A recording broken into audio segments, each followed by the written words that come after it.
ये कहानी कासगंज के स्कूल में पढ़ने वाली 15 साल की ममता और 16 साल की सूरज की है। ममता का स्वभाव बहुत ही चंचल था और वह पढ़ने में भी काफी अच्छी थी।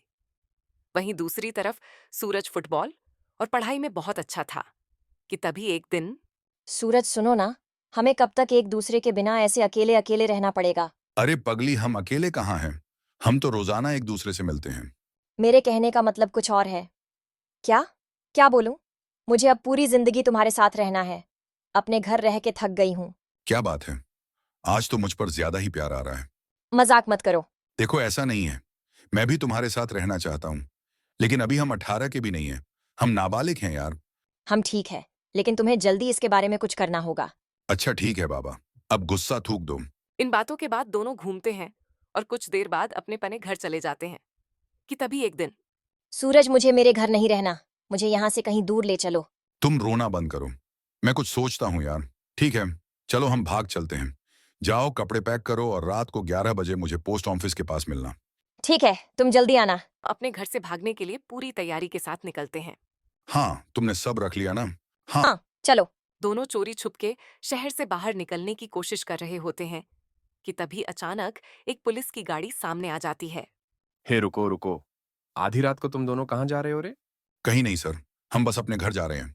ज्यादा चालाकी दिखा रहा है हैं? सही सही बता, कहाँ जा रहा है इस लड़की को लेके? और शक्ल से तो तुम दोनों नाबालिग लगते हो। हाँ सर, हम घर से भाग रहे थे क्योंकि हम दोनों एक दूसरे से शादी करना चाहते हैं। ये कोई शादी करने की उम्र है? लगाऊं क्या एक? चलो बैठो गाड़ी में। नहीं नहीं, मुझे जेल नहीं जाना। अरे डरो मत, जेल में नहीं डालूंगा। बच्चे हो इसलिए घर छोड़ देता हूं, लेकिन आइंदा मैंने तुम्हें भागते हुए देखा तो जरूर जेल में डालूंगा, समझे? पुलिस वाला दोनों को बिठा के उनके घर छोड़ देता है। कुछ दिनों तक मामला शांत रहता है। दोनों के घर वालों ने उन्हें अलग कर दिया था, लेकिन चोरी से वे दोनों एक दूसरे से मिला करते थे। ऐसे मिलते मिलते उन्हें 5 साल हो गए। अब दोनों बड़े हो चुके हैं। दोनों एक दूसरे के प्यार में इतने पागल हैं कि कुछ भी कर सकते हैं। और अब सूरज मर्चेंट नेवी ऑफिसर भी है। सूरज अपनी छुट्टियों में ममता से मिलने आया। हेलो डार्लिंग, देखो मैं तुम्हारे लिए क्या लाया। क्या हुआ? तुमने कहा था जब हम बड़े हो जाएंगे तो एक दूसरे के साथ रहेंगे, लेकिन लगता है अब तुम मुझसे प्यार नहीं करते। ऐसे मत कहो। तुम बताओ मैं क्या करूं। मैं तुम्हारे लिए कुछ भी करूंगा। तो ठीक है, अपनी नौकरी छोड़ दो और चलो कहीं दूर भाग चलते हैं। ठीक है, लेकिन लेकिन कुछ नहीं।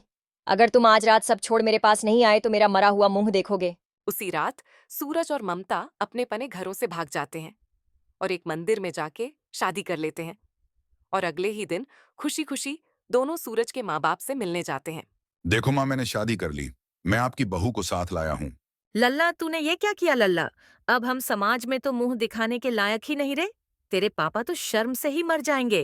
तभी वहां सूरज के पापा आ जाते हैं और ममता उनके पैर छूने को आगे बढ़ती है। ये सब क्या हो रहा है? ये लड़की कौन है? पापा, हम दोनों ने शादी कर ली है।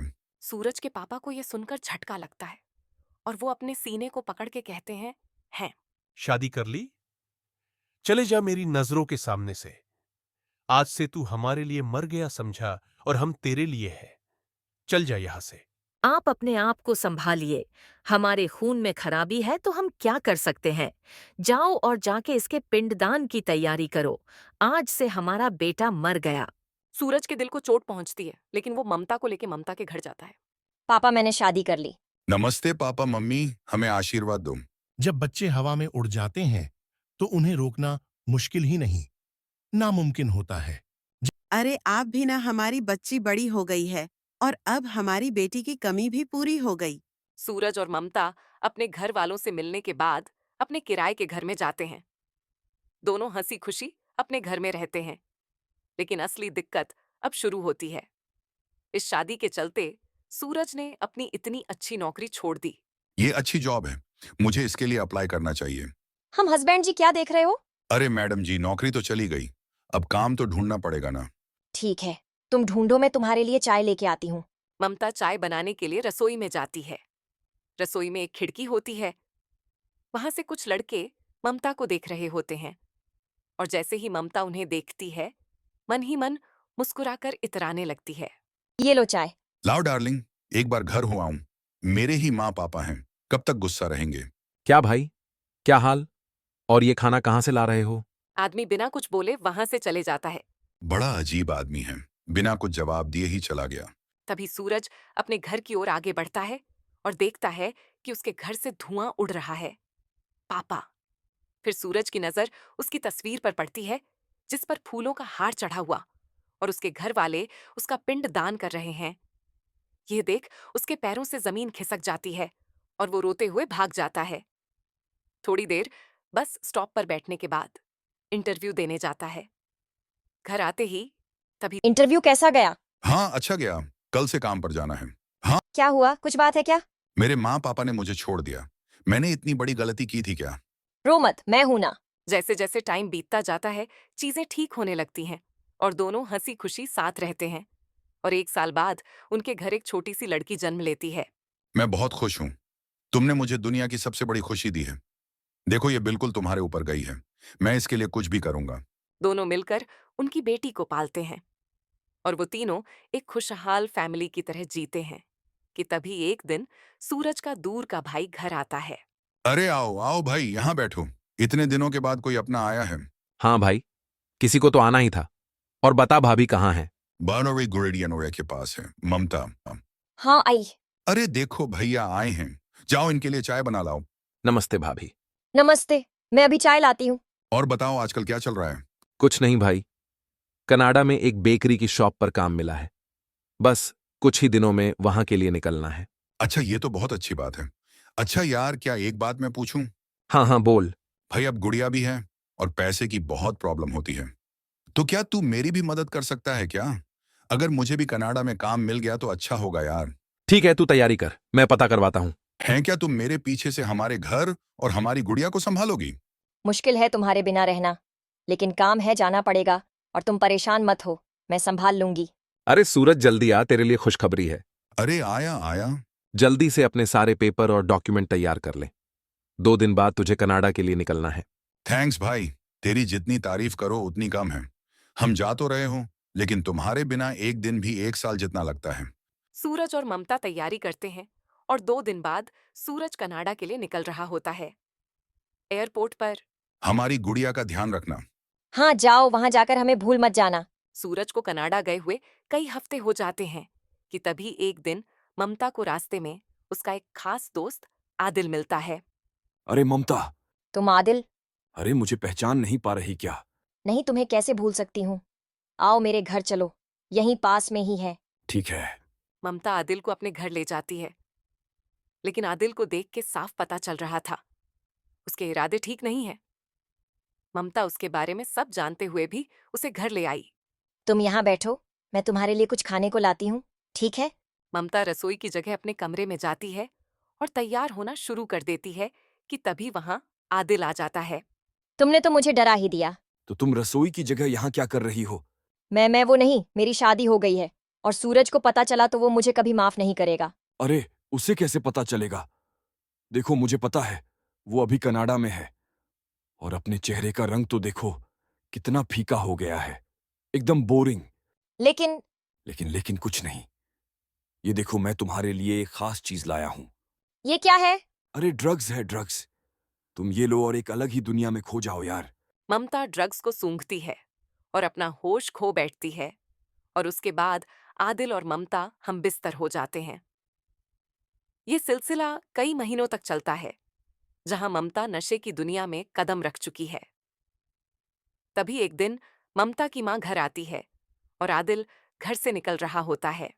आओ माँ। ये कौन है और तुमने अपनी क्या हालत बना रखी है? अरे माँ कुछ नहीं, वो बस मेरा दोस्त है। तुमने ये नशे की आदत कब से लगा ली? और सूरज को ये सब पता चलेगा तो उसे कितना बुरा लगेगा। अरे माँ तुम परेशान मत हो, उसे कुछ नहीं पता चलेगा। तभी सूरज का वीडियो कॉल आता है। हेलो मम्मी जी।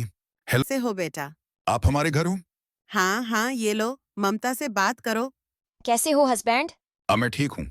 तुम्हें क्या हुआ है? ममता की मां ममता से फोन छीन लेती है। अरे कुछ नहीं, बस नींद नहीं हुई है।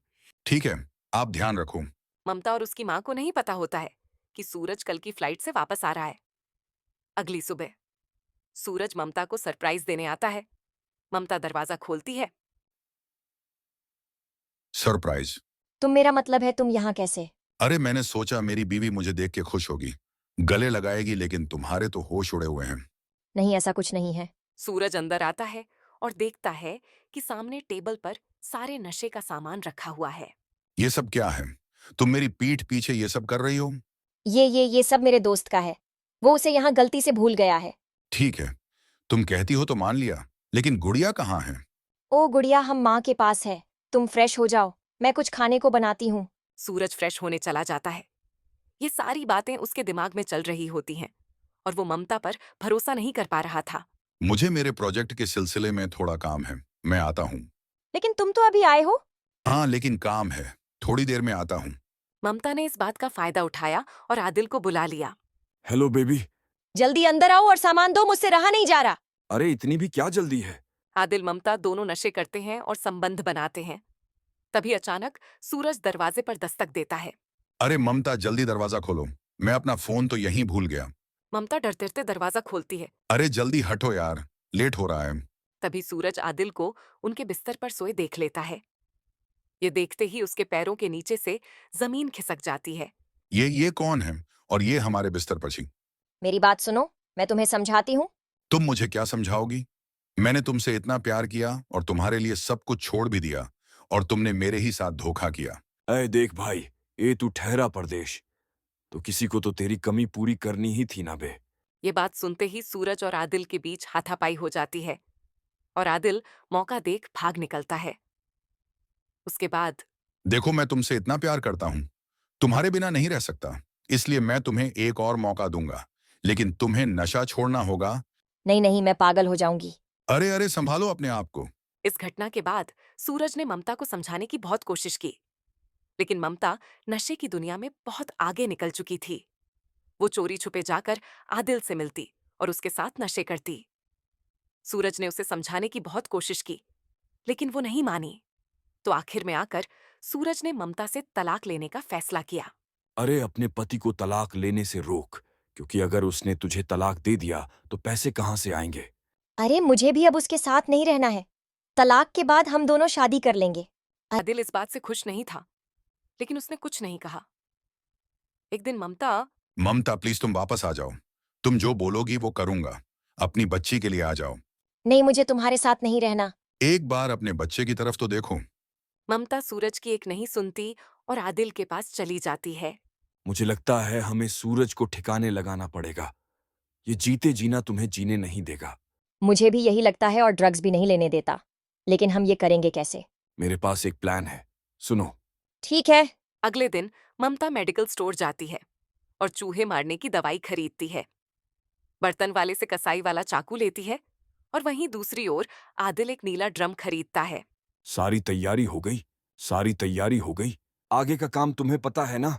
वो सब तुम मुझ पर छोड़ दो। ममता सूरज के पास जाती है और उसे मनाती है और उसके लिए खाना बनाती है। थैंक्स ममता। हम सूरज खाना बहुत चाव से खाता है, लेकिन बेचारा इस बात से अनजान था कि ममता ने उसके खाने में जहर मिला रखा है और आगे चल के उसके साथ क्या होने वाला है। सूरज ने दम तोड़ दिया था। वहीं दूसरी ओर ममता और आदिल ने एक नई वारदात को अंजाम देने की तैयारी कर रखी थी। क्या तुम तैयार हो? ये लो चाकू और इसके शरीर के टुकड़े टुकड़े कर दो। ममता ने सूरज के जिस्म के टुकड़े टुकड़े कर दिए और यह करते वक्त ममता के हाथ भी नहीं कांपे। उसने एक पल को भी अपने प्यार और उस बच्ची के बारे में नहीं सोचा। सूरज के शरीर के टुकड़ों को आदिल ने उस नीले ड्रम में डाला और ऊपर से सीमेंट घोल के डाल दिया। उस कमरे में चारों ओर खून ही खून था। हाँ, जब प्यार किया तो डरना क्या? ममता सारे सबूत मिटाकर अपने आसपास के पड़ोसियों को जाके बताती है कि वो और सूरज कुछ दिनों के लिए घूमने जा रहे हैं। उसके बाद आदिल और ममता हिमाचल, कसोल और मनाली घूमने निकल जाते हैं। जब ये दोनों घूम के आते हैं तो ममता को अपनी गलती का एहसास होता है। ममता पापा, मुझसे बहुत बड़ी गलती हो गई है। बेटा शांत हो जा, बता आखिर बात क्या है? वो बेटा बोल, घबरा मत। माँ, वो मुझसे सूरज का खून हो गया है। नहीं देंगे। तू हमारे साथ पुलिस स्टेशन चल। हाँ, तूने मेरा बेटा छीना है, मैं चाहूंगी तुझे फांसी मिले। तू हम मिलकर ममता को पुलिस स्टेशन लेके गए और आदिल और ममता ने अपना गुनाह कबूला। वहीं दूसरी ओर पुलिस को जांच पड़ताल में पता चलता है कि जो माँ अपनी बेटी की फांसी की सजा मांग रही थी। उसी माँ को सूरज के कनाडा के अकाउंट से पैसे भेजे जाते थे। अगर कोर्ट ने सूरज को समय पर तलाक दे दिया होता तो आज उस मासूम की जान नहीं जाती।